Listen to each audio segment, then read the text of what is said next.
انا مريم من فريق Unpredictable Team، عندي 13 سنه ودخلت في سنتر اي شاين 2019 دوت الموسم ال11 بتاعي. وكمان السيزون دوت بيتكلم عن Exploring the Deep Sea. احنا المشروع بتاعنا بيتكلم عن الكورال ريفز مونيتورنج واسمه كورال اي. احنا استخدمنا فيه الاي اي مودلز، فمزجنا بين السي ان ان والار ان ان، وكمان حبينا نطور عليه فاستخدمنا الكوانتم ميكانكس عشان يخلي البروسيس بتاع المونيتورنج اسرع.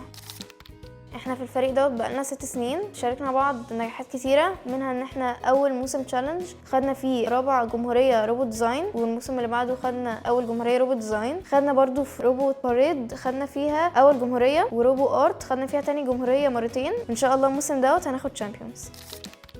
اتعلمت حاجات كتيرة في المواسم اللي انا دخلتها، منها ان انا كنت ببقى عصبية زمان، بعد كده بدأت احس ان انا يعني I belong in this community، فبقيت بفهمهم اكتر وقلت العصبية لحد ما وصلت ان انا ابقى تيم ليدر. وان شاء الله في الصيف دوت حابة ان انا اشتغل كوتش، علشان انا بحب المجال دوت وكمان بحب اساعد الاطفال يتعلموا عنه.